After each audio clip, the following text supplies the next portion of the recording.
Dice así las Escrituras, la palabra del Señor. Pero siendo Galión procónsul de Acaya, los judíos se levantaron de común acuerdo contra Pablo y le llevaron al tribunal diciendo: este persuade a los hombres a honrar a Dios contra la ley. Al comenzar Pablo a hablar, Galión dijo a los judíos: si fuera algún agravio o algún crimen enorme, oh judíos, conforme a derecho, yo os toleraría. Pero si son cuestiones de palabras y de nombres y de vuestra ley, vedlo vosotros, porque yo no quiero ser juez de estas cosas. Y los echó del tribunal. Entonces todos los griegos, apoderándose de Sóstenes, principal de la sinagoga, le golpeaban delante del tribunal, pero a Galión nada se le daba de ello.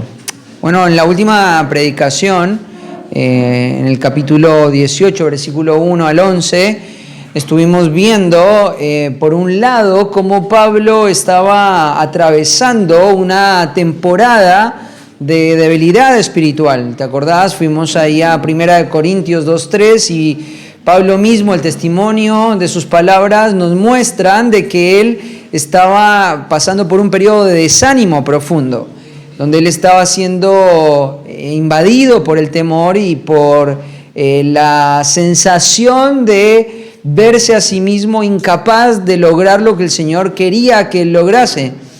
Entonces Pablo está atravesando todo este periodo y además de eso estaba atravesando una larga historia de rechazos, de persecución, de dolor físico y de aflicción, junto con una prueba económica significativa que lo terminó arrastrando a la ciudad de Corinto. Y vimos cómo el Señor se encargó de traer aliento, trayendo amigos, trayendo gracia para poder sobreponerse aún en medio de la dificultad, trayendo el cuidado de la iglesia local, trayendo también palabras directas de parte de Dios para que Él pudiera despejar de una vez por todas el temor que estaba inundando su alma durante todos estos meses que Él estuvo en Corinto, y Dios le dio, por un lado, un propósito y una promesa de que Él estaría con él, y ahí cerramos la última predicación. Dios le había dado una promesa a Pablo de que nadie iba a poder poner la mano sobre él. Claro, el Señor venía tejiendo toda la historia del ministerio de Pablo y había permitido mucho dolor y mucha aflicción en el proceso donde Pablo estuvo haciendo ministerio, y Dios fue mostrando su gloria y su poder a través de las aflicciones de Pablo y a través de la debilidad de Pablo. Pero llegó un momento donde el espíritu de Pablo empezó a debilitarse y Dios sale al rescate y no lo va a someter a una prueba más pesada, más grande de lo que Pablo pudiese soportar. Dios es totalmente consciente de los límites de Pablo y no lo va a llevar más allá de esos límites. Y es hermoso porque eso no es un principio que se aplica exclusivamente a la vida de Pablo, sino que es un principio que se extiende hacia nosotros. Dios no va a permitir que nosotros seamos probados más allá de nuestras fuerzas, sino que su rescate, su consuelo va a venir en el momento oportuno. Pero hoy vamos a ver otra trama, otra escena del libro de los Hechos, donde vamos a ver otro aspecto también muy importante de parte del Señor, y es el respaldo de parte de Dios. Y una de las cosas que claramente podemos percibir a través de esta narrativa, a través de esta escena, son ciertos atributos detrás de todo lo que está ocurriendo, atributos divinos, atributos de Dios mismo, operando y mostrándose claramente a través de la historia que hoy vamos a ver. Por ejemplo, uno de los atributos que vamos a ver en esta historia es la justicia de parte del Señor. Vamos a ver el atributo de la justicia de Dios claramente, aflorar, mostrarse, iluminarse en medio de esta escena. Pero otro de los atributos que también se van a hacer claros acá es el atributo de Dios como un Dios soberano que tiene el control de la historia y que nada de lo que acontece en la historia de la humanidad, alrededor de la vida de sus hijos, se escapa de sus manos. Vamos a ver claramente el gobierno de Dios sobre todas las cosas. Ahora, fíjate una cosa, porque hay algo que vos no puedes perder de vista, y es a quién Lucas le está contando esta historia. Recuerda que el libro de Hechos fue escrito por este hombre Lucas, y él lo está escribiendo para una audiencia particular, un hombre. Este hombre se llama Teófilo, y Teófilo es un hombre que está en el poder, él está en el gobierno. Ahí lo llama excelentísimo en el capítulo 1 del libro de los Hechos, excelentísimo Teófilo, y sabemos que esa palabra se refiere a personas que estaban en círculos de poder, ¿cierto? Probablemente un político de su tiempo. Ahora imagínate por un momento Teófilo leyendo esta historia y viendo cómo Dios va a intervenir en esta historia para cumplir la promesa que Dios le había dado a Pablo en el versículo 9. Nadie podrá poner su mano sobre ti. ¿Cómo va Dios a garantizar eso? Bueno, lo va a garantizar porque Él tiene el control de la historia. Esto es una promesa muy puntual que Dios le hace a Pablo, y es que durante el tiempo que Pablo esté en Corinto, nadie va a poder tocarlo a Pablo. Y de repente vamos a ver que entran en escena algunos personajes, los vamos a ir estudiando en detalle. Pero uno de ellos es un político. Y vamos a ver cómo Dios utiliza a este político para cumplir sus propósitos en la vida de Pablo. Ahora, fíjate una cosa, Dios no había permitido esto anteriormente. Si vos, por ejemplo, te remontás a la historia de Pablo en Filipos, fueron los gobernantes de Filipos los que llevaron a Pablo a un juicio injusto, donde fue finalmente lacerado y encarcelado junto con su compañero de ministerio Silas. Dios no intervino en ese momento. Entonces esto no es una promesa permanente para la vida de Pablo, es una promesa puntual. En Corinto nadie va a poder poner la mano sobre ti. Ahora de repente Dios va a usar la vida de este hombre incrédulo, la vida de un hombre que está en el poder, y se va a dejar ver que hay un poder superior sobre la vida de este hombre. Es el poder de Dios. Y este atributo de Dios es muy importante para la vida de cada creyente, Porque si bien nosotros no tenemos una promesa particular de parte de Dios de que nadie nos va a poder tocar, como se lo dijo acá, en Corinto particularmente, sí tenemos la promesa de que Dios es soberano y que todas las cosas que Él permite alrededor de la vida de un creyente sirven y funcionan para su bien. Y esto tiene que ver con la soberanía de Dios. Pero además de eso, Teófilo va a ver que por encima de él, aún él siendo un hombre de poder, aún él siendo un hombre de la política, aún siendo un hombre de un sistema, de un imperio, hay alguien que está por encima gobernándolo todo, y eso es la persona de Dios. Y eso se puede ver, por ejemplo, claramente en otros textos de las Escrituras, como por ejemplo Isaías capítulo 10, versículos 5 al 12. Si vos vas a Isaías capítulo 10, versículo 5 al 12, tenés que remontarte a los días de Isaías. En aquel tiempo el imperio dominante no era el imperio romano, era el imperio asirio. El imperio asirio era un imperio sumamente cruel, sumamente perverso, lleno de tradiciones de crueldad sumamente extremas, y muchas de las naciones tenían miedo del poder de los asirios. En los días de Isaías, el Señor iba a traer a los asirios para traer castigo por la rebelión y por el paganismo que las tribus del norte habían practicado durante mucho tiempo. Pero fíjate cómo Isaías ve la intervención de Asiria en la historia de las tribus del norte. Fíjate lo que dice, capítulo 10, versículo 5 de Isaías: «Oh Asiria, vara y báculo de mi furor, en su mano he puesto mi ira. Le mandaré contra una nación pérfida, y sobre el pueblo de mi ira le enviaré, para que quite despojos y arrebate presa y lo ponga para ser hollado como lodo de las calles». ¿Te das cuenta de lo que está diciendo acá el Señor? El Señor está diciendo: Asiria es el imperio más poderoso del mundo conocido 720 años antes de Cristo, el imperio más grande que te puedas imaginar, con el ejército más numeroso que te puedas imaginar. Al que más le tenían temor todas las naciones. Esto era Siria. Pero acá se le describe a Siria como una herramienta. Se le describe a Siria como un utensilio que está en las manos de Dios. Y fíjate cómo sigue el texto: le enviaré, le mandaré. Pero ¿qué es lo que va a pensar Asiria? Versículo 7: aunque él no lo pensará así, ni su corazón lo imaginará de esta manera. Claro, los asirios creían que todo el poder que ellos tenían, que todo el ejército que ellos tenían, que toda la fuerza que ellos tenían era simplemente porque ellos dominaban y porque se habían hecho fuertes. Era lo que ellos se imaginaban, pero Dios estaba detrás de la escena diciendo, yo les di ese poder.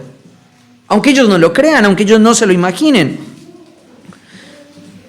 Sus pensamientos serán desarraigar y cortar naciones, no pocas. Porque él dice, ¿quién dice? Asiria dice, mis príncipes, ¿no son todos reyes? Claro, Asiria estaba en una posición de orgullo nacionalista. Ellos creían que eran la cúspide del poder en el mundo conocido. Pero fíjate lo que dice en el versículo 11, como hice a Samaria y a sus ídolos, ¿no haría también así a Jerusalén y a sus ídolos? Versículo 12, pero acontecerá que después que el Señor haya acabado toda su obra en el monte de Sión y en Jerusalén, castigará el fruto de la soberbia del corazón del rey de Asiria y la gloria y la altivez de sus ojos. ¿Te das cuenta? El sistema político, militar más poderoso del mundo es simplemente un pequeño utensilio en las manos de Dios para cumplir sus propósitos. O sea, Dios los está usando para traer juicio y después de que los utilice, como ellos pensaban que el poder que tenían era por causa de ellos y se habían desarrollado en la crueldad, finalmente, aunque Dios los usó, finalmente Dios los va a juzgar. Este es el poder soberano de Dios. Dios tiene un control sobre todas las cosas, sobre todos los reinos, sobre todos los sistemas de poder, sobre todos los políticos, y no hay nada que escape de su mano. Y este es un ejemplo claro de aunque los asirios están pensando en hacer algo, es Dios quien lo está haciendo, es Dios quien está cumpliendo sus propósitos. Entonces cuando Teófilo está leyendo esta historia, él tiene que empezar a darse cuenta que por encima de su poder político hay un Dios que gobierna. Hay un Dios que gobierna. Aun cuando el mundo tiembla, hay un Dios que todavía tiene el control. Y esta es la imagen que vamos a percibir, que vamos a ver claramente en esta historia. Todo creyente debe ser consciente del poder soberano de Dios sobre todos los asuntos, incluyendo los grandes y generales como los más mínimos de la historia del creyente. Nada se escapa de su mano. Toda la humanidad, absolutamente toda la humanidad está siendo dirigida hacia donde Dios lo ha planeado desde antes de que el mundo exista. ¿Sabes por qué tienes en la Biblia un libro que se llama el libro de Apocalipsis, que anticipa hacia dónde está yendo la historia de la humanidad, hacia dónde está yendo el mundo, hacia dónde está yendo el hombre y cómo va a terminar todo? ¿Sabes por qué tienes ese libro? Simplemente porque Dios es soberano. Si ese libro fuese escrito y Dios no fuese un Dios que tiene control sobre la historia, entonces sería simplemente una falacia, una suposición. Pero el hecho de que nosotros tengamos en las Escrituras detallado cómo va a terminar la historia de la humanidad nos refleja de que Dios tiene el control de todas las cosas. Así que vamos a empezar a estudiar este pasaje teniendo esto en mente. Y el título de la predicación de este domingo va a ser el respaldo de Dios para su iglesia. El respaldo de Dios para su iglesia. El respaldo de Dios para su iglesia. Y vamos a ver algunos detalles. En primer lugar, el respaldo de Dios para su iglesia se manifiesta en medio de la oposición. Fíjate cómo arranca la historia ahí en Hechos 18, versículo 12. Nos relata la palabra del Señor lo siguiente: pero siendo Galión procónsul de Acaya. Ahora, como lo dije en la introducción, la intención de Lucas es impactar primariamente la mente de Teófilo. Y Teófilo es un hombre probablemente griego, un hombre romano, un hombre de poder. Él está al tanto de la historia del Imperio Romano y por lo tanto cuando Lucas le empieza a proporcionar los detalles de lo que acá está pasando es porque seguramente el lector original sabe a quién se está refiriendo. Una de las cosas sorprendentes cuando leemos este libro es la precisión histórica con la que Lucas ha escrito su narrativa. Y acá se empiezan a mencionar una cantidad abundante de detalles para que nosotros nos podamos ubicar y Lucas quiere que entiendas esta escena en el contexto del contexto histórico de lo que está pasando acá, ¿no? Ahora se nos menciona en primer lugar un procónsul. ¿Qué es la palabra procónsul? La palabra procónsul es una palabra interesante porque el procónsul era un gobernador, ¿sí? El Imperio Romano se había extendido ampliamente en el mundo, ampliamente. Si vos querés entender un poquito la geografía del Imperio Romano, tenés que imaginarte desde la punta de España, abarcando todo alrededor de todo lo que era el mar Mediterráneo. España, Francia, Italia, Grecia, Turquía, la tierra de Palestina, el norte de Egipto, el norte de África, habían sido conquistados por los romanos. Ahora, los romanos, en la medida que iban avanzando en sus conquistas, fueron segmentando su imperio en diferentes provincias y le fueron poniendo nombres a esas provincias. Por eso nosotros hemos estudiado, por ejemplo, la provincia de Macedonia, ¿cierto? Y hay ciudades como Filipos, como Berea, como Tesalónica, pero acá tenemos la provincia de Acaya, ¿cierto? Y acá tenemos ciudades como, por ejemplo, Atenas, Corinto, ¿cierto? Son ciudades que formaban parte de esto. Ahora, cuando se nos dice que era un procónsul, se nos dice que era la autoridad máxima en una provincia. Entonces había un sistema de gobierno jerárquico donde había un emperador, donde habían senadores y después donde habían procónsules. Los procónsules eran los que venían debajo de los senadores y eran aquellas personas delegadas por el Imperio Romano para gobernar una vasta región, una provincia romana. En este caso estamos frente a un senador, frente a un gobernador que está gobernando toda la vasta región del sur de lo que hoy sería Grecia. Es una vasta región. Entonces estamos hablando de una persona que tiene mucho poder. Es más, hasta este momento, Pablo no había tenido un encuentro con una persona de tanto poder como lo había sido este procónsul.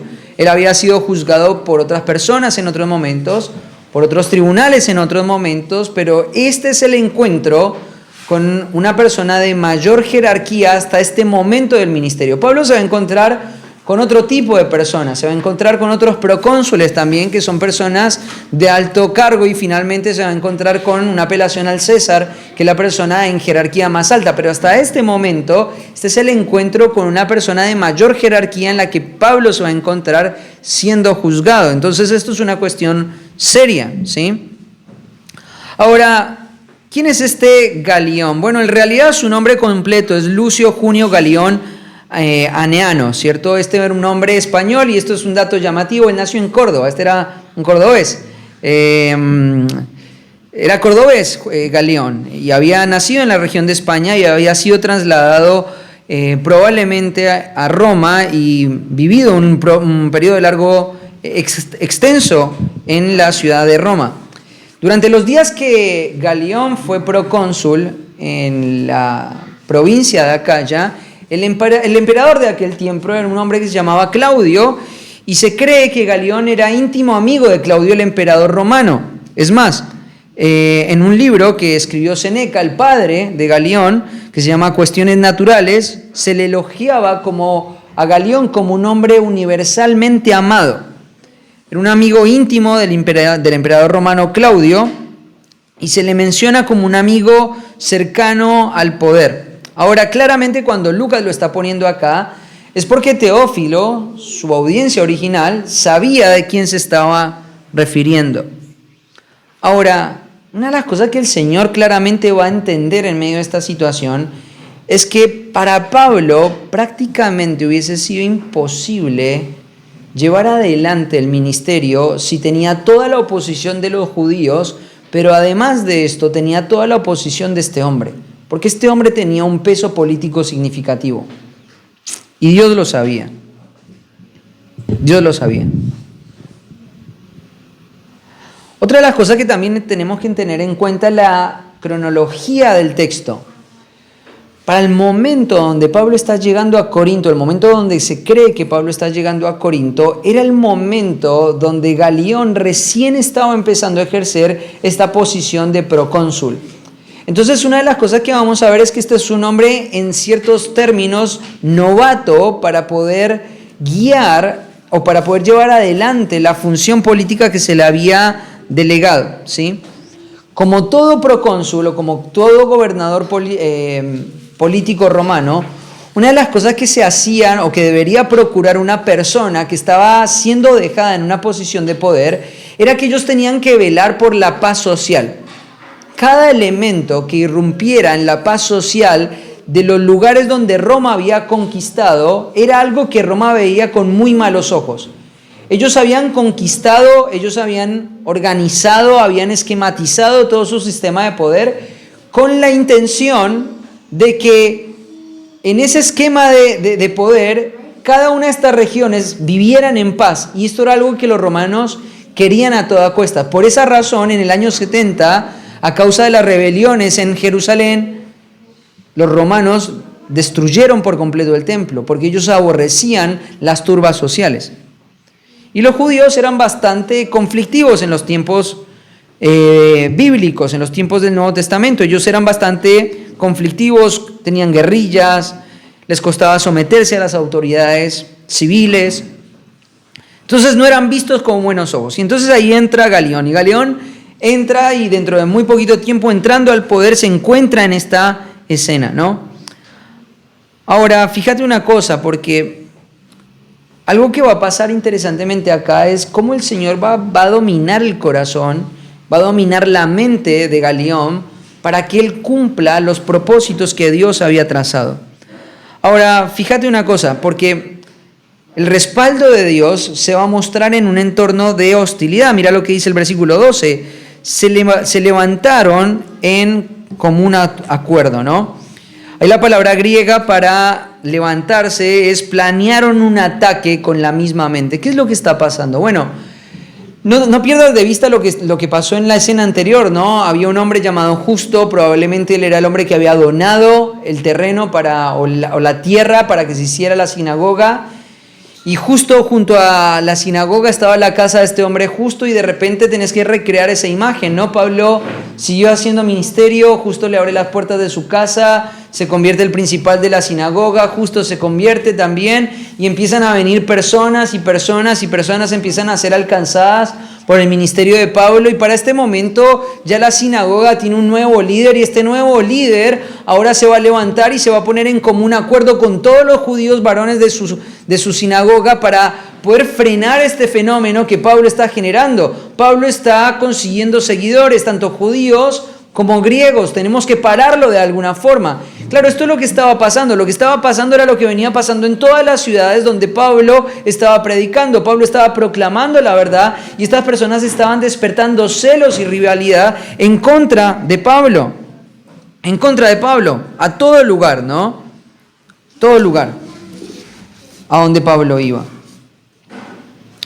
Esta palabra levantarse significa abalanzarse en contra. Es una palabra militar que quiere decir hacer frente. Se van a poner en una posición de hostilidad. Los judíos eran por naturaleza hostiles contra todo aquello que amenazaba su autoridad e influencia. Es una palabra que en nuestro contexto figura, por ejemplo, en otros textos para hacer guerra, en 2 de Timoteo, ¿cierto? Hacerle frente a las genealogías, combatir. Además de eso, el líder de la sinagoga logró que toda la sinagoga se pusiera en común acuerdo para poderle hacer frente a Pablo. Esto fue lo mismo que pasó en Filipos, lo mismo que pasó en Tesalónica y ahora está ocurriendo en Corinto. ¿Te acuerdas que la semana pasada dijimos de que Dios no va a traer tu consuelo cambiando tus circunstancias, sino mostrando su presencia en medio de las circunstancias? Entonces, Pablo ya estaba acostumbrado a este tipo de dinámicas. Él hablaba la verdad y las personas que hacían se enfrentaban. Los judíos se rebelaban. Ellos traían y trataban continuamente a Pablo con injusticia. Pero claramente Dios no puede ser burlado, ¿no?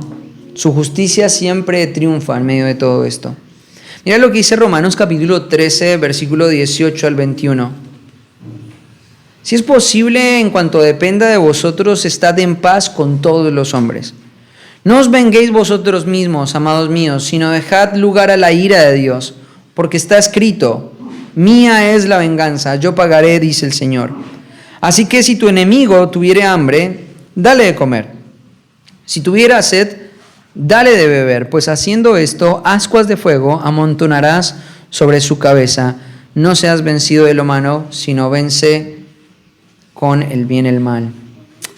¿Sabes una cosa? Estas palabras que vos estás leyendo en este texto, en Romanos capítulo 13, versículo 18 al 21, o creo que es capítulo 12, 18 al 21, 12, 28, 18 al 21, fueron precisamente escritas por Pablo desde la ciudad de Corinto. Aunque la carta es a los romanos, el lugar donde Pablo está escribiendo estas palabras es en la ciudad de Corinto.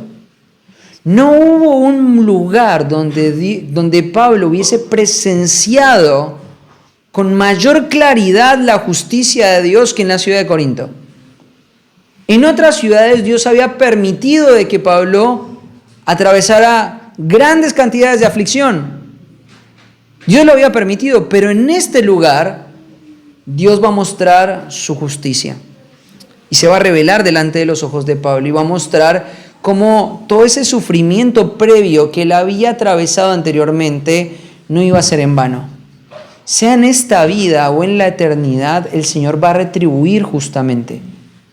Y es por esa razón que acá en este momento Pablo va a decir las siguientes palabras. Estando sentado en Corinto, no den mal por mal. Dios es el que trae la retribución. Y esto es algo muy importante para la vida de un creyente, porque Pablo está enfrentando acá una vez más la injusticia de la acusación, la injusticia de la murmuración, la injusticia del ser difamado, ¿cierto? De la calumnia legal. Otra vez está siendo una vez más siendo traído a los tribunales humanos para ser juzgado. Cuando Pablo lo único que quería hacer era proclamar la verdad de Dios. Ahora fíjate lo que dice ahí, diciendo, ¿cierto? Diciendo, persuade a los hombres a honrar a Dios contra la ley. Los judíos querían aprovecharse de esta posición de Galión como un novato en el poder, pero los que eran novatos e inexpertos eran los judíos, porque ellos no fueron dándose cuenta de lo que estaba pasando. Tenés que entender, en la historia, Galión recientemente había venido de la ciudad de Roma para gobernar la provincia de Acaya. Y si él venía de Roma, algo que los romanos habían desarrollado, por sobre todo las personas en el poder, era un rechazo abierto hacia los judíos. Esto se relata, por ejemplo, en los primeros versículos del capítulo 18, cuando se nos dice que Priscila y Aquila habían sido expulsados de Roma por un decreto. ¿Por qué habían sido expulsados? Porque había una actitud de rechazo hacia los judíos. Ahora los judíos van a venir hacia este procónsul tratando de hallar un aliado legal para poder exponerlo a Pablo. Muchos comentaristas creen que detractores de Pablo fueron tratando de rastrearlo y llegaron hasta la ciudad de Corinto contando cómo esta estrategia había traído presión sobre la vida de Pablo y había limitado en algunos casos su libertad para poder predicar. Entonces lo que estamos presenciando acá es una escena de total injusticia, porque fíjate lo que dice, él contra la ley persuade. Ahora, fíjate, no pierdas de vista la forma peyorativa como los judíos están hablando de él. Porque ahí arranca el texto griego diciendo ¿cierto? De una manera peyorativa, este hombre, no lo están llamando por su nombre, están hablando de una manera peyorativa, de una manera tratando de rebajarlo. Bueno, Pablo habla de sí mismo, de que su apariencia no era una apariencia de un hombre admirable, de que sus palabras no eran palabras elocuentes, de que su mensaje no era sofisticado, todo lo contrario. Entonces la percepción que la gente naturalmente tenía de Pablo era una percepción de un hombre pobre, ¿cierto? Un hombre que no llamaba la atención. Pero van a empezar las calumnias y van a tomar un aspecto, van a hacer una acusación ambigua que tiene que ver con algunas leyes romanas y algunas leyes judías. Ahora, tenés que entender también el contexto religioso romano. Los romanos creían que la ley debía regular la vida religiosa de todo el imperio. Eran bastante ambiguos y bastante tolerantes con las creencias religiosas, pero eso no quería decir que no tenían un sistema de control sobre las religiones. Ellos tenían un sistema de control sobre las religiones. Ellos tenían, por ejemplo, las religiones que eran claras y conocidas y religiones que eran extrañas y que no podían definir. Ellos las categorizaban en esas dos categorías. A una le llamaban la religio, ¿cierto? Que eran las que conocían, y después estaban las supersticio, que eran las que no conocían. Ahora, estos cultos eran, digamos, reconocidos y aceptados. Gracias, mi amor. Eran reconocidos y aceptados por el Imperio Romano. El judaísmo, particularmente hablando, había sido reconocido por los romanos como una religión aceptada.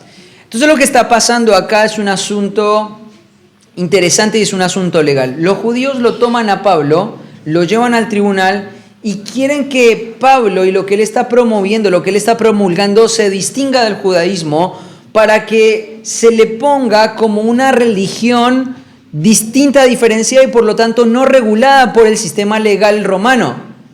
Entonces lo que están haciendo es tratar de difamar, están tratando de hacer un artilugio legal para poder exponer a Pablo, para poder limitarlo en sus libertades y finalmente para encarcelarlo y de esa manera sacarse a su enemigo de la carrera. Ahora, quiero decirte una cosa, querido hermano. Siempre que vos encuentres a un hombre que está comprometido con la verdad, siempre que encuentres a un hombre que está comprometido con la verdad, hay una expectativa que tenés que traer a tu mente, y es que va a haber oposición. Va a haber oposición.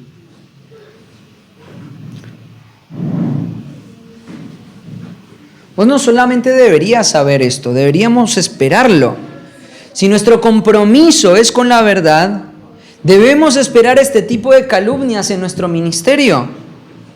Esta semana hablaba con un grupo de hermanos en otra ciudad que gradualmente han venido comprometiéndose cada vez más y más con la verdad de la palabra de Dios. Y finalmente, en la medida que ellos más y más se comprometían con la verdad de Dios, con el conocimiento de Dios, con el estudio bíblico, su propia congregación los desconocía cada vez más y los rechazaba cada vez más. En la medida que ellos buscaban más sana doctrina en su congregación, sus líderes terminaban cada vez más excluyéndolos y acusándolos de cosas que no son ciertas. Hablé con un hombre de otra ciudad esta semana, toda esta misma semana, de otra ciudad, hacia el sur. Y uno de los líderes lo empezó a increpar porque sabían que este hombre había ido a estudiar las Escrituras en un lugar donde se enseñaba sana doctrina. Y lo empezaron a acusar de una serie de cosas, porque en una situación llamativa, lo habían llamado, lo habían invitado a comprometerse en el ministerio, pero el día que iban a aceptarlo para hacer la obra del ministerio empezaron a acusarlo porque su doctrina era sana y era sólida. Él creía en las suficiencias, él cree en la suficiencia de las Escrituras. Entonces en la conversación le preguntaron, bueno, si una persona tiene este tipo de comportamiento o tiene este tipo de problema conductual y nosotros queremos mandarlo a un consultor humanista, ¿cuál es tu postura con respecto a esto? Y él dice, no, yo no lo voy a invitar, yo no voy a sustentar ese consejo. Entonces ahí empezó todo un ataque sistemático contra este hermano. Nosotros mismos en esta ciudad y alrededor hemos recibido calumnias. Calumnias como, por ejemplo, somos hipercalvinistas, no predicamos el evangelio, no nos interesan las misiones. Todo tipo de calumnias. Te digo una cosa, al principio cuando empezamos a viajar para la zona este de la provincia, me acuerdo que estando a 200 kilómetros de acá, tuve una entrevista con un hombre y me empezaron a hacer comentarios totalmente falsos e infundados acerca de cosas que nosotros no estamos enseñando y no los conozco. ¿Sabes una cosa? Tenemos que esperar la calumnia. Si tu compromiso es con la verdad, tenés que esperar la calumnia, tenés que esperar las detracciones, tenés que esperar la murmuración, tenés que esperar el rechazo de las personas. Una cosa también muy interesante, tenés que esperar la incomprensión de las personas. Hoy vivimos en un tiempo donde las personas no tienen la más mínima idea ni noción de lo que significa ser un cristiano de verdad. ¿Qué implica? Y pareciera que cuando vos estás hablando de criterios bíblicos, de cómo guardar la santidad, de cómo caminar en la santidad, de cómo velar por los intereses de Dios te llaman fanático, te llaman legalista o te llaman de todo tipo de formas, cuando lo único que estamos haciendo es proclamar la verdad de Dios objetivamente. Y eso era lo único que Pablo estaba haciendo, proclamar la verdad de Dios.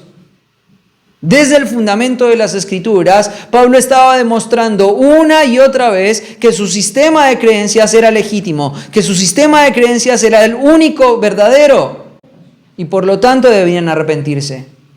Y esto era algo que la gente no toleraba. Hoy a la mañana estuvimos hablando acerca de que la sana doctrina, tal como se enseña en Tito capítulo 2, versículo 11 al 14, debe ser dado en términos autoritativos. Autoritativos.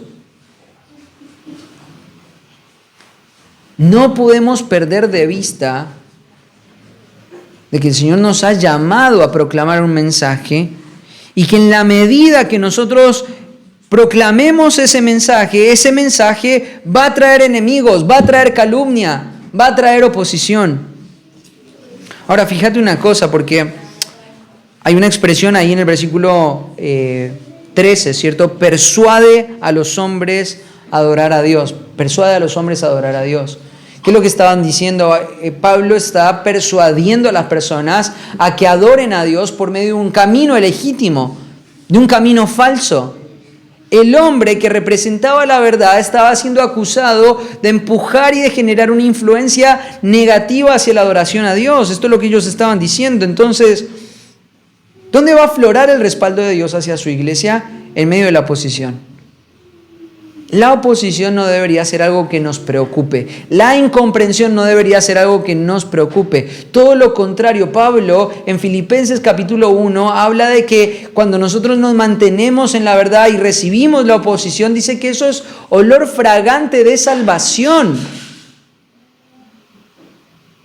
Olor fragante de salvación. Debemos esperarlo. Entonces el Señor muestra su respaldo en medio de la oposición y acá otra vez está aflorando la oposición. Pero el respaldo de Dios de su iglesia, además de manifestarse en medio de la oposición, se muestra en maneras que menos esperamos. Se muestra de maneras que menos esperamos. Fíjate lo que dice el versículo 14. Al comenzar Pablo a hablar, mira lo que dice ahí el texto. Al comenzar a hablar. Ahora, Pablo debe tener cierto grado de resignación en esta situación. Le pasó acá, le pasó en Tesalónica, le pasó en Filipos, le ha pasado en tantos lugares. Difamación, calumnia, tantas cosas están pasando una y otra vez, repetitivamente, oposición tras oposición, calumnia tras calumnia, murmuración tras murmuración. Todo este tipo de cosas está pasando. Entonces Pablo ya está equipado, él ya está armado, él ya sabe cómo reaccionar en una escena así. ¿Y qué es lo que va a hacer Pablo? Pablo va a empezar a presentar defensa. Pero fíjate porque esta es una escena apasionante. Pablo va a empezar a hablar y Galión, que no tiene ninguna relación con Pablo, que no tiene la más remota idea de quién es este hombre, mira cómo interviene, mira lo que dice. Ante el tribunal, dice, Galión habló a los judíos. La expresión griega te dice Pablo está diciendo, bueno, en realidad lo que ellos están queriendo decir no es tan así. Cuando Pablo empieza a hablar, ni siquiera le dejó arrancar su discurso, no le dejó empezar su defensa. Los judíos fueron a buscar en Galión un aliado y lo que encontraron fue un abogado para Pablo. Esto es lo que está pasando. Mira lo que empieza a ocurrir. Galión, procónsul de Acaya, ¿cierto? Este hombre en poder, ¿qué hace? Galión dijo a los judíos. Galión lo calla a Pablo y empieza a defender a Pablo. Empieza a defender a Pablo.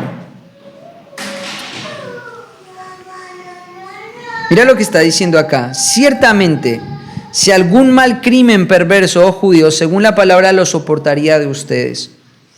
Claramente lo que está pasando acá es que Dios está moviendo los hilos de la historia. Como despertó el corazón de Ciro en los días de Esdras, en los días de Zorobabel, en el tiempo del posexilio, Dios despierta el corazón de Galión para que él sea el abogado de Pablo. ¿No es llamativo esto? Es llamativo ver cómo la justicia de Dios está obrando en medio de esta situación. Te digo, esto es algo que trae mucha paz a mi corazón. Hay una historia del Antiguo Testamento que el otro día estábamos leyendo con mi esposa que refleja este mismo sentido de la confianza que un creyente debería tener en la soberanía de Dios. Esa historia se encuentra en 2 de Samuel capítulo 16, versículos 5 al 14. Quiero contarte un poquito del contexto de esta historia. David había tenido una caída moral significativa y había cometido asesinato, y el Señor había traído consecuencias por causa de ese pecado. Una de las consecuencias que trajo fue que no volvió a haber paz en la casa de David.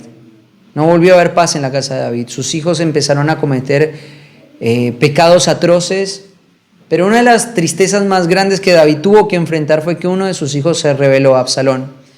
Y en el tiempo y en el contexto de Absalón, David está huyendo y está saliendo. Y fíjate lo que dice 2 de Samuel capítulo 16, versículos 5 al 14. Dice, al llegar el rey David a Bahurim, entonces salió de allí un hombre de la familia de la casa de Saúl que se llamaba Simei, hijo de Gera. Cuando salió, iba maldiciendo y tiraba piedras a David y a todos los siervos del rey David, aunque todo el pueblo y todos los hombres valientes estaban a su derecha y a su izquierda. David está caminando en una procesión, en un luto profundo, porque él está viendo cómo su casa se está desmoronando, cómo sus hijos se están rebelando, cómo Absalón está tomando una posición totalmente equívoca en medio de esto. Y a pesar de que él está en medio de este dolor, ahora aparece este hombre que no tiene ningún tipo, un tipo loco, porque David está con todos sus hombres fuertes, y David está siendo acompañado, y ahora este hombre Simei empieza a caminar al lado de él y empieza a insultarlo a David y empieza a tirarle piedras. Y este hombre no le importa de que los valientes de David se levanten, él está haciendo esto. Y así decía Simei mientras maldecía. Mira lo que le decía a David: fuera, fuera, hombre sanguinario e indigno.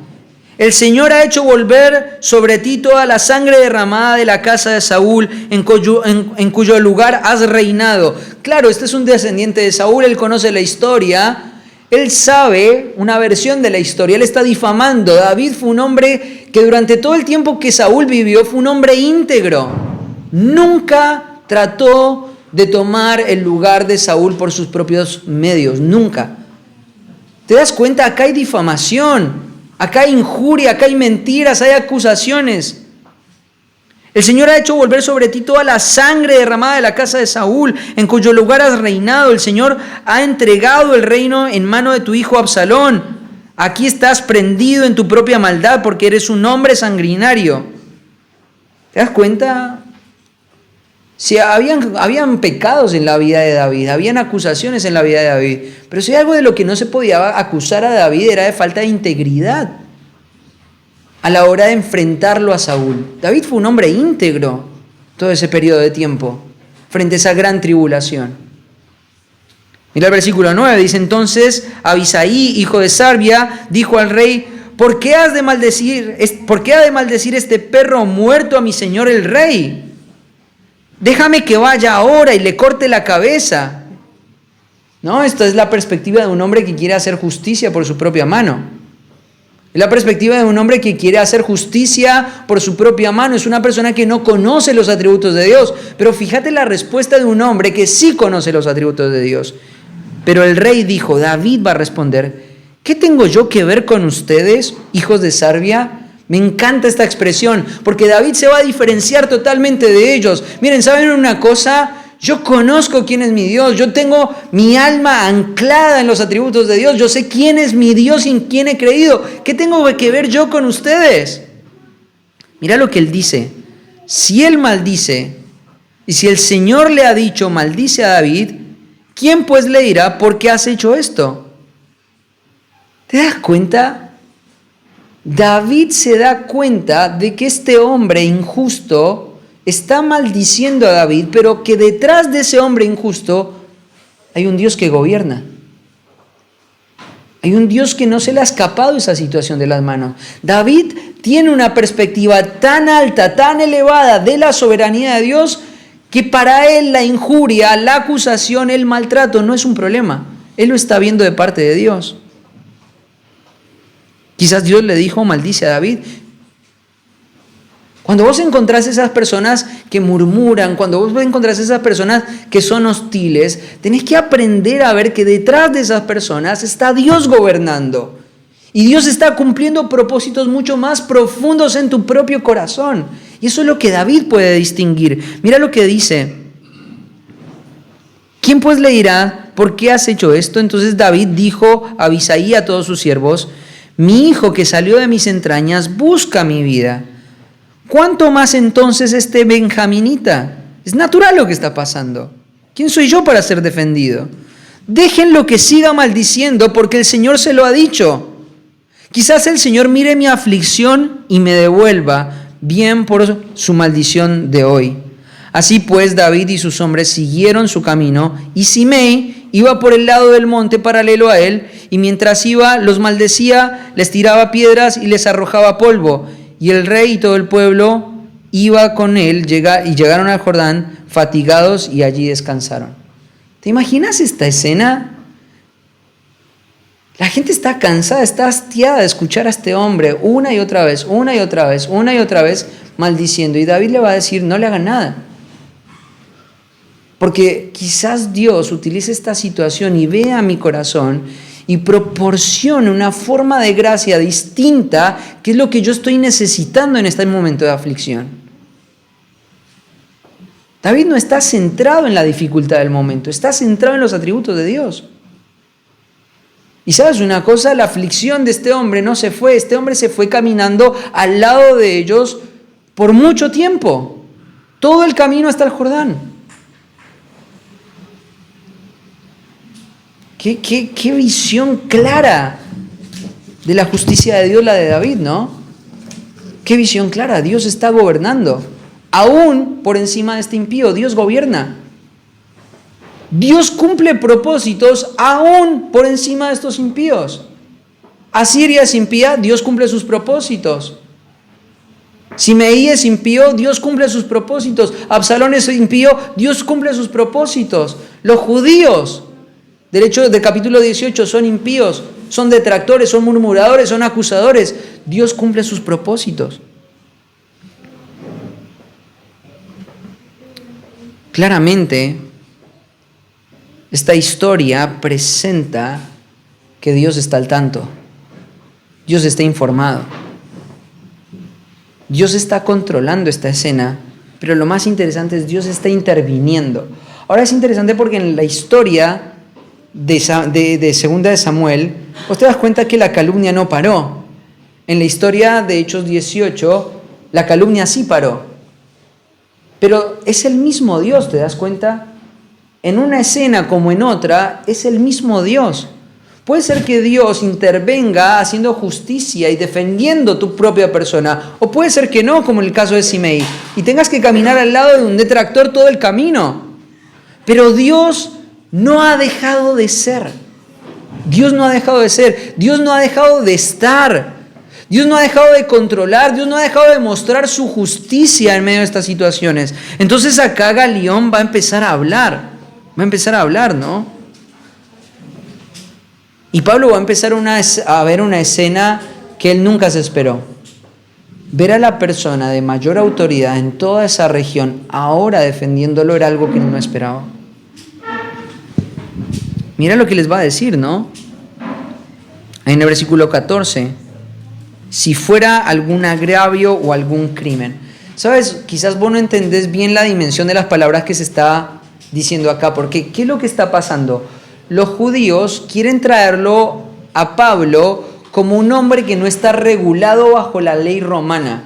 El sistema de adoración que Pablo está promoviendo no está aprobado por la ley romana. ¿Y qué es lo que está diciendo Galión? No hay ningún delito. ¿Sabes qué es lo que está pasando acá? Galión en este momento está validando la enseñanza de Pablo, por lo menos en toda la región de Acaya, como una enseñanza legítima. Ellos fueron a buscar herramientas legales para generar descrédito en la vida de Pablo y lo que terminaron haciendo fue darle el respaldo que Pablo necesitaba para predicar en toda la provincia. No encuentro ningún agravio, no hay ningún delito, lo que él está haciendo es totalmente legal. Y Galión se va a dar cuenta de algo, Dios le va a dar el discernimiento de algo. Mira lo que dice, versículo 15. Pero si son cuestiones de palabras y de nombres y de vuestra ley, vedlo vosotros, porque yo no quiero ser juez de estas cosas. Yo no quiero ser juez de estas cosas. Es interesante porque Galión parecía un novato, pero él se da cuenta que lo que están haciendo acá es totalmente tendencioso. Lo que ellos están tratando de lograr acá es algo totalmente mal logrado, es mal intencionado. Ellos están tratando de usar un sistema para sacarse un enemigo. Y Galión se va a dar cuenta de eso y va a decir, yo no voy a ser usado por ustedes. Ellos fueron con astucia para presentar a Pablo como acusado y terminaron siendo rechazados y terminaron dándole aval legal al ministerio de Pablo. ¿Te das cuenta cómo el Señor está revirtiendo todo esto? En medio de la oposición, en medio de la calumnia, Dios está defendiendo su iglesia.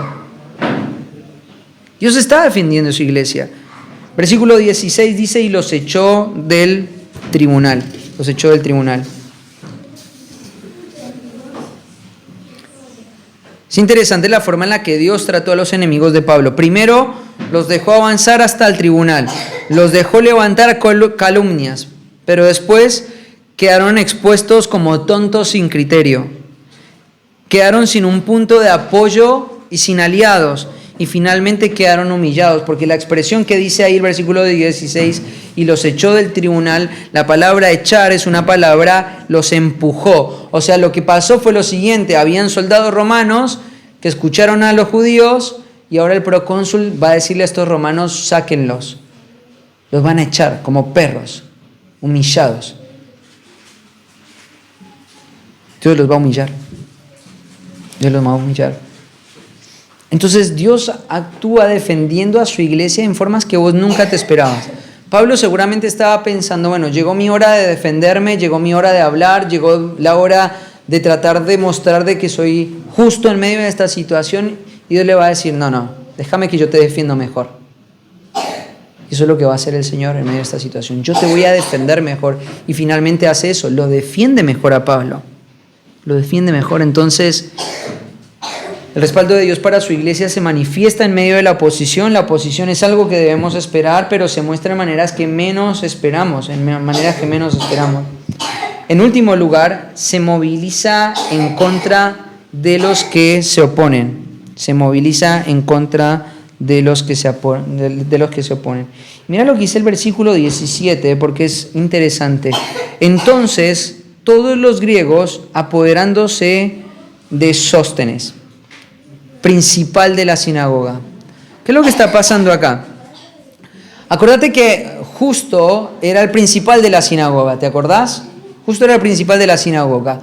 Probablemente lo que había pasado es que cuando Justo dijo, no, voy a creer en el mensaje de Pablo, voy a seguir a Pablo, él tuvo que abandonar la sinagoga. Él perdió toda la influencia, él perdió su lugar, y entonces él tuvo que irse a la iglesia con los cristianos.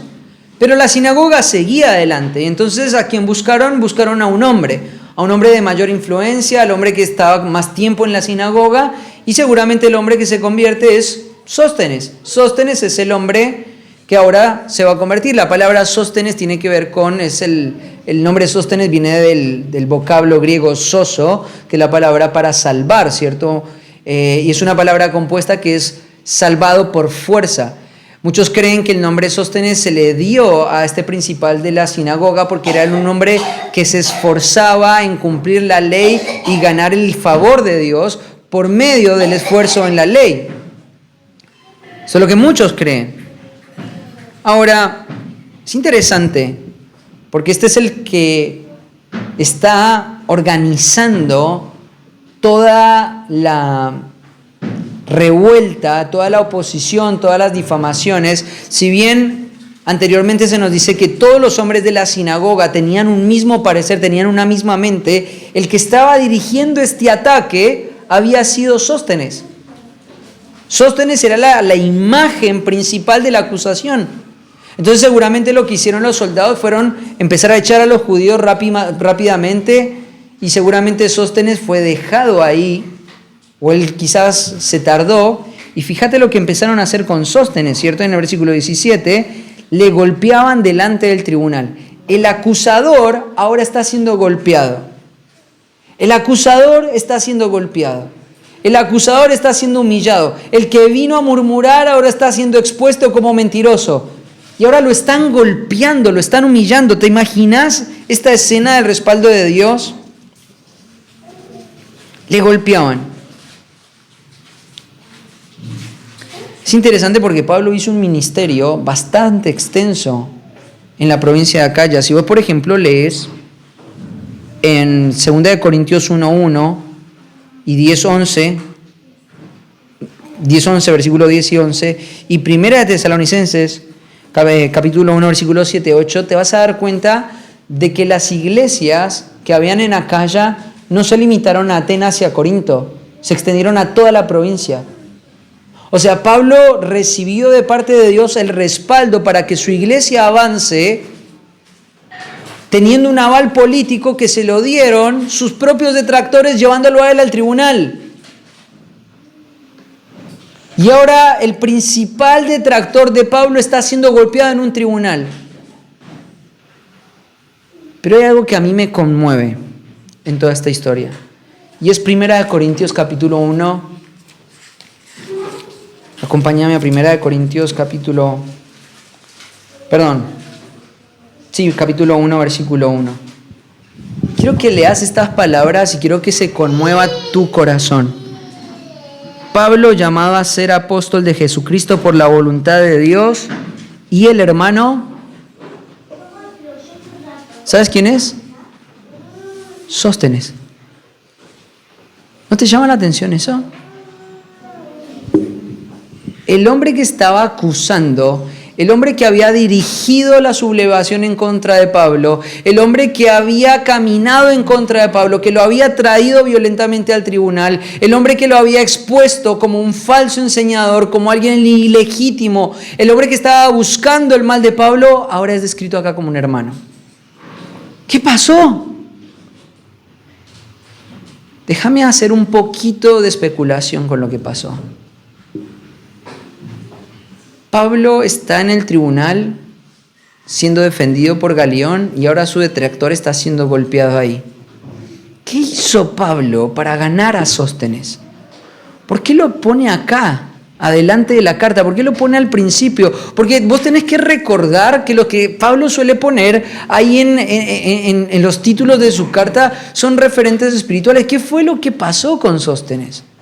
Bueno, yo creo que lo que pasó es precisamente lo que leímos en Romanos capítulo 12 acerca de la venganza. Por eso Pablo tiene tanta confianza acerca de no tomar venganza por mano propia. ¿Sabes qué creo que fue lo que pasó con Sóstenes? De que Pablo, a pesar de que vio la injusticia, la detracción y el rechazo de este hombre, Pablo sintió misericordia de este hombre. Y a pesar de que este hombre fue un enemigo de Pablo, Pablo no le restringió el bien mayor que él tenía, que era el evangelio, y se lo predicó.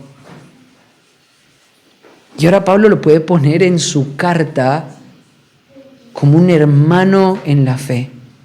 Quiero que volvamos a Romanos capítulo 12. Así que, versículo 20, si tu enemigo tuviere hambre, dale de comer. Si tuviere sed, dale de beber. Pues haciendo esto, ascuas de fuego amontonarás sobre su cabeza. No seas vencido de lo malo, sino vence con el bien el mal. ¿Sabes qué es lo que está diciendo este texto? Me acuerdo que una vez un profesor en el instituto me decía, cuando una persona te hace mal, lo que tenés es que quemarla. ¿Cómo quemarla? Sí, y usaba este pasaje como diciendo, esto va a traer mayor condenación a aquellas personas que son malas en contra tuyo, que te traen mal. Pero ese no es el sentido del pasaje.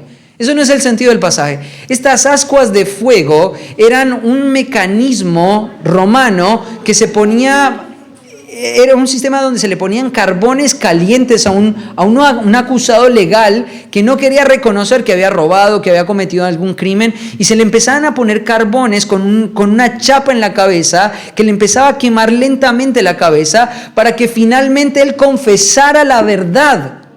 Eso significaba ascuas de fuego. Entonces, cuando Pablo está diciendo acá que una persona te hace mal, vos le des el bien. Si tu enemigo te pide agua, dale beber. Si te pide de comer, dale de comer, ¿cierto? Si te pide pan, dale de comer. ¿Sabes qué es lo que te está diciendo Pablo? Es, frente a todos tus detractores, vos tendrías que esforzarte en mostrarle más amor, más entrega, más sacrificio. ¿Por qué razón? Porque eso puede ser un carbón encendido en la mente de una persona que finalmente la lleve a declarar la verdad de Dios como única y absoluta. Y eso fue lo que pasó en la vida de Sóstenes. Sóstenes era un enemigo de Pablo. Era un hombre que quería el mal de Pablo. Había empujado todo este aparato para poder difamarlo y acusarlo. ¿Y sabes qué seguramente hizo Pablo? Pablo lo que hizo fue darle de comer, fue darle de beber, fue atenderlo. Y eso empezó a quemar su conciencia para darse cuenta de que lo que Pablo estaba predicando era verdad. Era verdad. Y finalmente Pablo pudo decir, mi hermano Sóstenes, ¿te imaginas la gracia de Dios manifestándose en esa forma?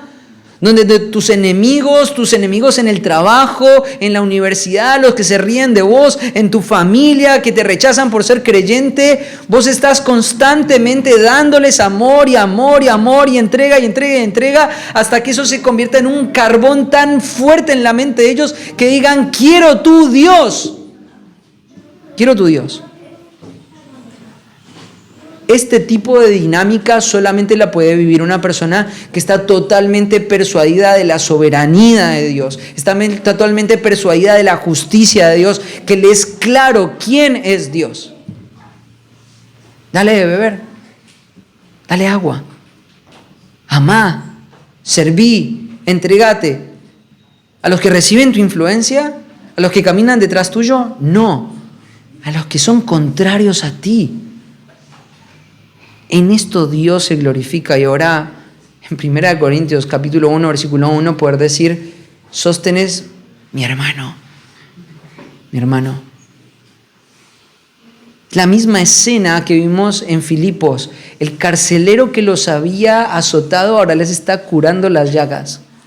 ¿Sabes por qué no vemos la gloria de Dios en la salvación de muchas personas? ¿Sabes por qué no vemos la gloria de Dios transformando a otras personas?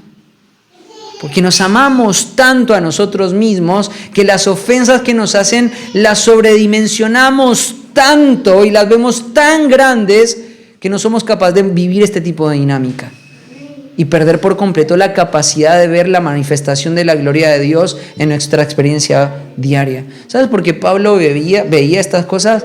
Porque él veía a Dios, no se veía a sí mismo. Pablo veía a Dios, no se veía a sí mismo. Pablo no lo estaba viendo a Sóstenes. Pablo no estaba viendo la injuria, no estaba viendo la calumnia, no estaba viendo el dolor. Él estaba viendo a Dios.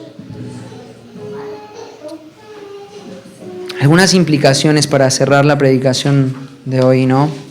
En primer lugar, si deseamos ser una iglesia sana y bíblica, debemos esperar la oposición de parte del enemigo. Dios va a mostrar su respaldo en medio de la oposición. Quien mueve los hilos para desanimar y desacreditar la obra que hacemos es Satanás. Este fue su patrón a lo largo del ministerio fiel de Pablo. Todo lugar a donde Pablo iba proclamando la verdad fiel del Señor, iba siendo tratado como un revolucionario solitario y poco creíble. Pero Dios estaba dispuesto a brindar su respaldo. En segundo lugar, si deseamos ver el poder de Dios defendiendo a su iglesia y la verdad, no deberíamos diluir los estándares para ser más aceptados. No deberíamos crear sistemas para ser más comprendidos. Debemos más bien aferrarnos al mensaje que nos ha sido dado y morir por él. Morir por él. Dios ha prometido que ni siquiera las puertas del Hades podrán prevalecer sobre la iglesia. Esta es una verdad que la promesa de la defensa y el respaldo de Dios es una promesa universal para su iglesia. Dios defiende a su iglesia y la obra de Dios no podrá ser deshecha ni frenada. ¿Qué mejor forma de gastar la vida que siendo parte de una institución que tiene tal calibre de promesas? ¿No? La iglesia de Cristo. No sabemos cómo Dios manifieste su poder en contra de aquellos que se oponen. Nuestra responsabilidad es amarlos, a pesar de que muchas veces quieran destruirnos. Dios manifiesta su gloria poderosamente en medio de la oposición. ¿Creemos esto, hermanos? ¿Creemos que este Dios que vemos en estas páginas, en esta historia, es nuestro Dios? Entonces vivamos a la luz de este Dios. Amén.